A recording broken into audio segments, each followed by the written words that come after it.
Pour Noé, rétablir l'autel, c'était la mission de le rétablir pour offrir les animaux qui étaient purs. Et cela n'est pas sans nous rappeler ce que l'apôtre Paul nous dit dans Romains 12, versets 1 et 2, d'offrir notre corps sur l'autel afin de rendre un culte logique à notre Seigneur, à notre Dieu. Mais qui peut donc purifier notre cœur, si ce n'est que le sang de Jésus qui était versé à la croix, qui purifie notre cœur? En rétablissant l'autel, il est dit « l'Éternel sentit une odeur agréable ». Rétablir l'autel de la prière, c'est aussi rétablir l'autel de la foi. Car en nous donnant sur l'autel pour rendre un culte logique, c'est aussi l'autel de la foi, et cette foi doit avoir, en tout cas, elle vise, puisqu'elle vient de la parole, elle vise à être une odeur agréable à Dieu. La prière de la foi, les prières de la foi, les prières qui expriment ce que nous croyons, ce que nous avons reçu du Seigneur et que nous lui manifestons notre foi, ont pour odeur une odeur qui vise à être agréable à Dieu. Genèse chapitre 12, il est encore dit ceci, à partir du verset 7 et 8, avec Abraham. Abraham bâtit là un autel à l'Éternel qui lui était apparu. Il se transporta de là vers la montagne à l'orient de Béthel, et il dressa ses tentes ayant Béthel à l'occident et Haï à l'orient. Il bâtit encore là un autel à l'Éternel, et il invoqua le nom de l'Éternel. Abraham continua ses marches en s'avançant vers le midi. Où que nous allions demeurer, la première des choses, en fait, c'est de bâtir l'autel, d'élever l'autel de la prière, dans chaque foyer. Bien-aimé, bâtir un autel, c'est être conscient de notre responsabilité, de notre relation personnelle avec le Seigneur, et cette relation n'est pas celle du dimanche au culte, mais cette relation, c'est celle qui commence chez nous tous les jours, et tous les jours, il doit y avoir ce rendez-vous avec notre Seigneur sur l'autel de la prière. Et sur l'autel de la prière doit s'y élever des actions de grâce, s'y élever des prières de foi qui soient agréables à Dieu. Alléluia. Établir l'autel, je pense que c'est la première des choses dans une famille chrétienne. Et lorsque nous voyons nos anciens avaient vraiment, dans beaucoup de foyers, avaient rétabli l'autel de la prière. Mais chemin faisant, beaucoup ont abandonné l'autel de la prière. Beaucoup de foyers ont abandonné l'autel de la prière. Ce n'est pas, par exemple, venir un jour dans la semaine pour se réunir pour prier, c'est très bien, mais ce que vous apporterez lors d'une réunion communautaire, eh bien, sera le reflet de ce que vous aurez cultivé chez vous, de ce que vous aurez pris le temps chez vous d'élever l'autel de la prière. Alléluia. Et Genèse 33:20, je terminerai ici la première partie sur l'autel de la prière et je reviendrai vers vous sur une prochaine émission, qu'on poursuive ce sujet. L'autel de la prière. Genèse 33, 20, qui dit ceci. Alléluia. Au verset 18, c'est avec Jacob. À son retour de Padan-Aram, Jacob arriva, heureusement, à la ville de Sichem, dans le pays de Canaan, et il campa devant la ville.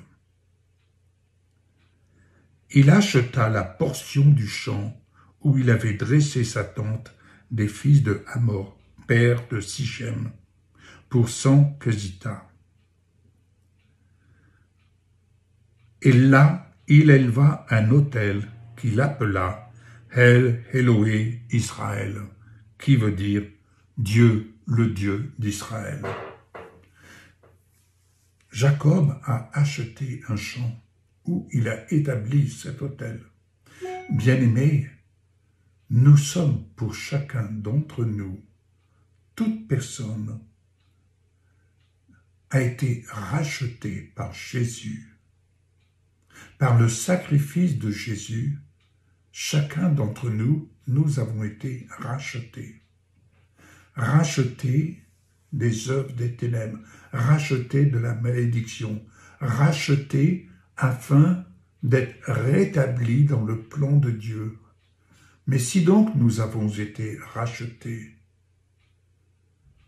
le Seigneur ne désire-t-il pas que nous élevions un autel de prière, de reconnaissance, d'action de grâce, et cet autel où ces prières auront une odeur agréable, c'est-à-dire l'odeur de la foi.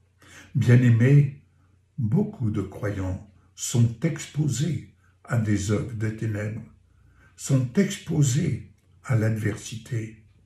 Mais la question prioritaire doit s'exprimer ainsi.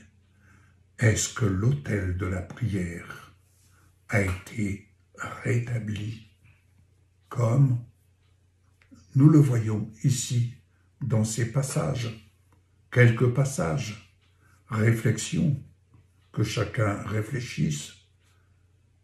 Et n'oublions pas que sur l'autel de la prière, c'est pour y élever tout simplement la parole de la justice. Nous avons hérité du contenu de la Bible. Et Jésus en nous, qui habite le Père, entend et reconnaît le langage de la foi, qui est celui du langage des promesses de Dieu, de la justice de Dieu que nous élevons sur cet autel. Ainsi que le faible dise « Je suis fort en Jésus-Christ ». Que le Seigneur vous bénisse. Je reviens vers vous sur le même sujet. Au revoir.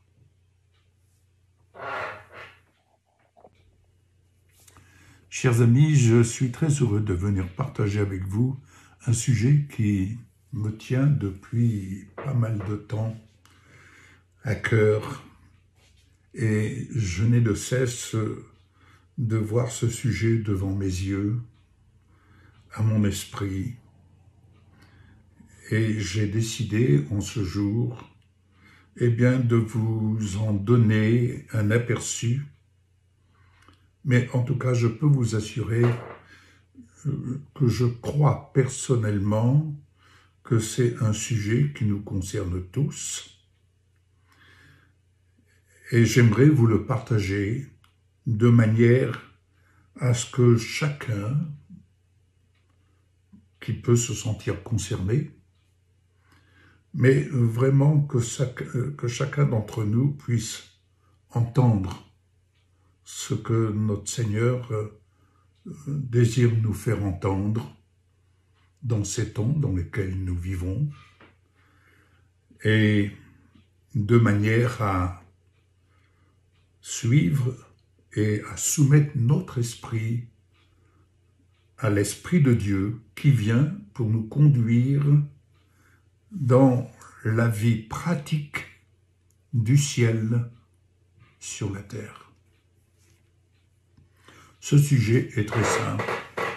C'est établir, pour ne pas dire rétablir, l'autel de la prière dans chaque foyer, dans chaque vie. Alors, Genèse 8, voici, c'est avec Noé, lorsqu'il sort de l'arche. Il va lui dire au verset 20, « Noé bâtit un autel à l'Éternel et prit de toutes les bêtes pures et de tous les oiseaux purs, et il offrit des holocaustes sur l'autel. L'Éternel sentit une odeur agréable, et l'Éternel dit en son cœur, « Je ne maudirai plus la terre à cause de l'homme, parce que les pensées du cœur de l'homme sont mauvaises dès sa jeunesse. Et je ne frapperai plus tout ce qui est vivant, comme je l'ai fait. Tant que la terre subsistera, les semailles et la moisson, le froid et la chaleur, l'été et l'hiver, le jour et la nuit ne cesseront point.